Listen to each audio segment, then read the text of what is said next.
son of a... What's up, everyone? Welcome back to High Street. Today, I will be tying up every loose end that I still have left on this boat because tomorrow, I'm gonna be turning this old shed into a paint booth, and there is quite a bit of work to go along with that.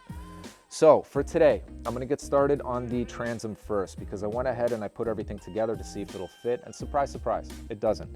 The new transom board is just way too thick for these aluminum caps, and frankly, it's a bit of a blessing in disguise because A, I have absolutely zero confidence in the structural integrity of these things, and B, even with a fresh coat of paint, these things will be an eyesore on the boat. They're just way too banged up.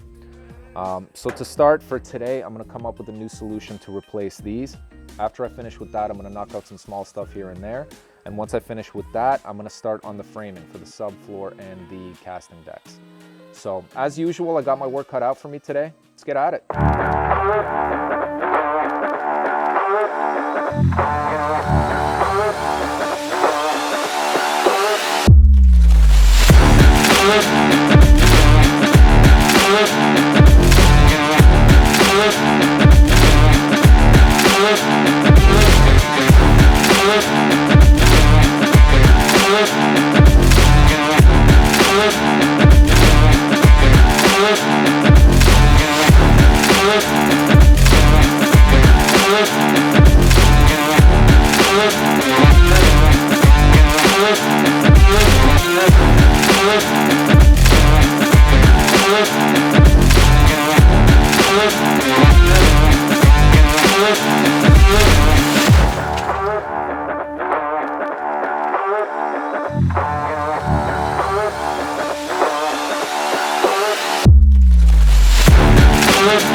All right, guys, I have a little bit of a problem.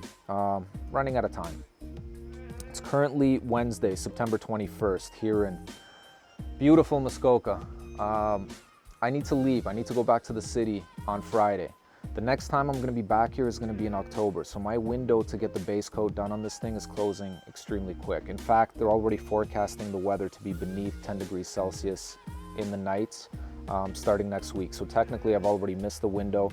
Nevertheless, I'm determined to get the base coat done this year before I close this place up for the winter. Wow, this weather is changing fast. Summer is done. So in order to do that, I need to stop working on the framing immediately, and I gotta start focusing on the paint.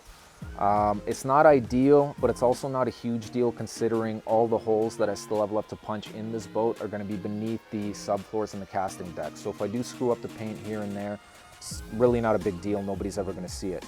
So for the rest of today, I need to turn this shed into a makeshift paint booth. In order to do that, I gotta clean it out, I gotta wire up all the lights, and I gotta hang plastic sheeting all over the walls and the ceiling. Once I'm done with that, it's probably gonna be tomorrow morning. I'm gonna give this boat a good power wash. I'm gonna bring it inside the shed, and then I'll explain a little bit more about why I'm making such a big deal about this paint job. So that's the plan. Let's get to it.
Well, I guess this is now the official headquarters of High Street Inc. So here's the deal, guys. I've seen a lot of boat builds on YouTube. I've never seen anybody dumb enough to give a tin can a metal flake paint job, and there's good reason for that. These paint jobs are extremely time consuming and they're extremely expensive. A lot of the times when you're dealing with rebuilds like this, a metal flake paint job could actually end up costing more than the boat is worth, which is probably true in my case, but fortunately for you guys, I am that dumb, and that's exactly what I'm gonna do. So after I put down 2-3 coats of base, I'm gonna do black metal flake on the inside of the boat and candy green on the outside, followed by 2-3 coats of clear. Now, it's currently October here. Temperatures are already down to 1 degree Celsius in the nights. It's definitely not an ideal time to paint. I'm gonna push through anyway, we'll see what happens. And that's it. I guess there's nothing left to do but to get this boat wiped down and put down some base.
Well, I definitely have a newfound respect for anyone that does this professionally. That was not easy, guys. Definitely hit a bit of a learning curve. Essentially what happened was I didn't have the gun tuned properly. So I was spraying these huge drops of paint. I ended up going through an entire quart just doing the back half of the inside. So a quart of paint for a quarter of the boat. I took the gun home, I took it apart, I cleaned it up, and in doing so I learned a little bit more about how it works. So when I came back up here to do the top half, it went down a lot smoother. Frankly, I fell in love with the process a little bit. I kind of want to paint everything now, including this shed. Really happy with the transom. This thing just looks solid. I can't wait to take this boat out. Initially, when I put on those support plates, I used 5200 for some reason. I don't know what I was thinking there. So I took that apart, I cleaned it up, and I put it back on using epoxy. So they're definitely on there now. And I figured out my transducer problem with a product called Stir and Savor. If you guys haven't heard about this thing, check it out. Really was super easy to use. They even include the epoxy. I'll let you know how it turns out, but so far really happy with it. That's it for this one though, guys. Thank you so much for tuning in. If you haven't already, please leave me a like and a subscribe. And let me know what you guys think in the comment section. Until next time, High Street out.